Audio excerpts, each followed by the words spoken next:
Yes, I am recording this at night, and yes, I do need to go take a shower. Anyway,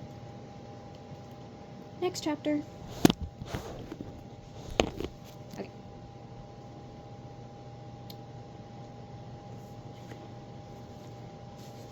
Chapter 6. Should we wait for your parents? Asked Vega as she slathered jam on a delicious smelling croissant. Or at least that's what she thought it was called. Croissant is what she thinks it's called. Surely this gigantic spread was not just for her and Katie. She popped a fat red berry with little yellow seeds all over it into her mouth and poured herself a glass of freshly squeezed orange juice. Orange, she corrected herself. Oh no, I'm sure they were up really late last night, explained Katie. Vega felt another lump rise in her throat as she recalled how her mother had greeted her with a tasty breakfast every morning before she went to school, regardless of how late her mother had worked the night before. It was pleasant to ride to school in the luxurious car and have the door opened for them like they were famous or something. The girls walked up to the stone steps, and Vega followed Katie into her classroom. She walked right up to the teacher and introduced herself as she had been instructed. Hello, I am Vega. I am the new student in your class, she told her teacher. Miss McKenney, a woman with green eyes, auburn hair, and an easy grin. It worked like a charm, and it made her happy when Miss McKenney said that the room smelled like coconut layer cake. Vega got settled at her desk and waited patiently for her wisher to appear. She was starting to get anxious when Miss McKenney shut the door and started the morning's attendance, and Ella still hadn't arrived. Finally, to Vega's relief, there was a knock on the door. Miss McKenney opened it. Thanks for joining us, she said to the red-faced girl. She said it kindly, but Ella looked miserable as she slunk to her seat behind Katie. Your driver got stuck in traffic? Katie asked sympathetically. Ella raised her eyebrows. Yeah, something like that. Vega was not a fashionista. She was the furthest thing from it, actually, as she preferred function over form at all times. But once again, she had to admire Ella's outfit choice. A black cape with a hood over a pair of jeans with artfully arranged multicolored patches and a pair of distressed ankle boots. She could see Scarlett, poor Scarlett, wearing the exact same cape. No, I'm serious, that's literally what it says. She could see Scarlett. In parentheses, it says poor Scarlett, wearing the exact same cape. It's bonkers. The arms, she decided as she watched, looked very much like bat wings. Yes, Scarlet would be all over that cape in an instant. Ella removed the cape and hung it over the back of her seat, revealing the sparkly maroon shrug she had completed in knitting club the day before.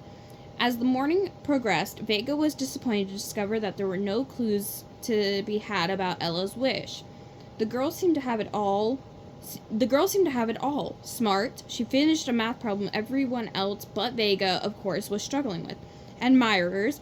3 girls told her they were going to join the knitting club too, so they could learn how to knit a shrug just like hers. And style.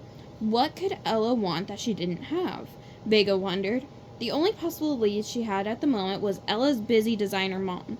She had to look into that, and soon the bell rang for lunch, and the students stood at their desks, putting books and papers and writing utensils into their backpacks. Class, class, shouted Miss McKenney. Wait a minute. Okay, short chapter.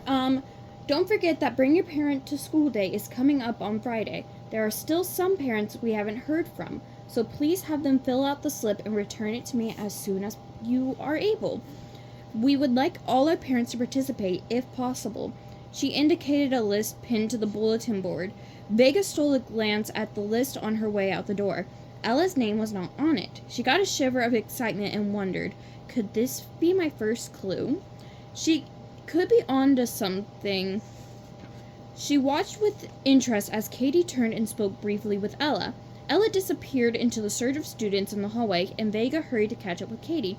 What did you say to Ella? She asked. Oh, I just told her how excited I am to meet her mom, she said. What did Ella say? Vega asked. She says she doesn't think it's going to happen. Her mom is in Paris, and she doesn't think she'll be back in time, Katie said, frowning. She crossed her fingers. Fingers crossed she can make it. Vega headed to the cafeteria in search of Ella. She couldn't find her anywhere. Why is my face, itching? And finally, her hunger got the better of her, and she got in the lunch line behind some other students. The line was long, and she used the opportunity to try to discover her special talent. She ran down a mental list. It wasn't levitation, or making time stand still, or speed up. Scarlet and Clover's powers. Sorry, spoilers. She turned to the girl behind her and tried out mind reading. Nothing. Yeah, but that's Sage's power. It's unique to each star, darling. You already know that Sage's power was mind reading. She stared at a cookie, willing it to disappear. Nothing. Finally, it was her turn to order her lunch. She glanced up at the unfamiliar menu items. Pizza, hamburgers, chicken tenders, tomato soup, grilled cheese. Suddenly, she had an idea. She surreptitiously tapped her elbows together 3 times for luck. "I'll have a slice of pizza, please," she told the woman pleasantly. Then she thought, "Give me a grilled cheese, give me a grilled cheese, give me a grilled cheese." The woman reached for the pizza, then stopped, a puzzled look on her face. Before Vega's delighted eyes, she shook her head, picked up a toasted sandwich, and handed it to Vega uncertainly. "Thank you so much," Vega said effusively. Now she was certain. Her star talent was mind control. This was a tough one because she knew that she couldn't use this talent directly on her wisher. So she wasn't sure exactly how she was going to use it, but she was certainly glad to have the knowledge in her back pocket. I mean, now that I think about it, I don't think they can use it directly on their wisher, because now that I think about it, Sage never used it on Genevieve. I think she used it on Jane, though. Libby, of course, wouldn't turn her wisher into anything, but she did use other magic on her wisher. Leona never discovered her special talent, and now that I'm thinking about it, there was a scene in Clover's book where she, used her special power, but it didn't work on her wisher. We'll get to that when we get to Clover's book. I'm just saying, just remember this for later. She grabbed some napkins, paper, which was odd to her, and then stood uncertainly, balancing her tray as she scanned the room, looking for a familiar face. She smiled when she spotted Katie. Even better, there was an empty seat at her table. Vega headed over. "Vega," said Katie. "Sit down. You remember Luna, Callie, and Lila from class?" The girls smiled at her, and Vega nodded back. Although she had been so focused on Ella, she hadn't noticed any of the other students. I love the name Luna. I will always love the name Luna.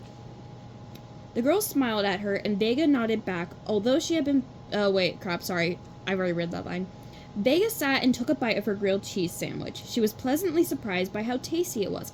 She chewed and swallowed. I never really liked school grilled cheeses. They're always weird. "So what happens on Bring Your Parents to School Day?" she asked. "Oh, parents come in and talk to the students about their jobs," Katie explained. "Are your parents coming in?" Vega asked. "My dad is supposed to come in and talk about derivatives. Ignore me," she said. "I love my dad to death, but..." She gave a dramatic jaw-cracking yawn. "Will either of your parents be able to come?" Vega's eyes widened. "Oh, I don't think so," she said. "They're, away." That certainly wasn't a lie. They were both away from her at the moment. That was for sure. Vega's dad even more so. Ever since she was 3 star years old, he visited her sporadically and sent her a bright day gift every star year. But he had a new family now in Light City, and every bright day she got a star year older. But his gifts did not. It was like she was 5 star years old permanently, in his mind. Vega couldn't throw the gifts away, as inappropriate as they were, and she kept them in the bottom drawer of her dresser. She rarely opened the drawer, and it made her very sad to look at them. The rest of the girls at the table started talking excitedly about who would be the most interesting parent. One girl's mother was a famous actress. Another girl's father had written a best-selling book. Another girl's mother was something called a plastic surgeon, which seemed like it could be quite interesting, as some wishlings apparently like to alter their looks. That thought was quite foreign to Vega, because every starling was naturally proud of his or her unique appearance. Katie grinned. "I hope Ella's mom comes in. I want to ask her where she gets her inspiration from." "That's right," said another girl. "I mean, her designs are to die for. Ella always looks so good." Vega had a free period after lunch, so she headed to the library to wander through the stacks of those paper books Sage and Libby had told her about. She smiled when she stepped inside. The room had floor-to-ceiling windows and a balcony, and everywhere she looked were books, and more books, in all colors of rainbow and all shapes and sizes. Some had hard covers and some had soft covers. Some had the sharp smell of a just printed page, and others had crumbly pages and the odor of history and decay. She wandered through the stacks, pulling out titles and leafing through them. She reached for an extra-large book called Guinness World Records and was staring with fascination at the picture on the cover, a photo of a man with hundreds of smoking sticks shoved into his mouth. When she looked up and realized that the empty space allowed her to see through the stack to the other side, and there stood Ella. The girl was stock still, her fingers crossed and her eyes screwed tightly shut. Could she be wishing? No, that's like printed twice. Could she be ... could she be wishing is literally what it says. Vega's heart began to race. She whipped out her Stars app and pressed the holovid button. An actual wisher in the act of wishing. Everyone would want to see this. I'm going to try again, she heard Ella whisper. She screwed her eyes shut and crossed her fingers. I wish this lie of mine would just go away. A sudden electric jolt ran through Vega, and she dropped her Stars app with a clatter. Starf! She cried. When Vega straightened up, her Stars app in hand, Ella was standing right next to her, glowering. Were you spying on me? She demanded. Vega held out her hands to Ella. Don't be mad at me, she implored. I can help you. Just tell me, what do you wish you hadn't lied about? Ella stared at Vega, furious. You want to know what I really wish? She whispered harshly. I wish that you would leave me alone. Do you think you can help me with that?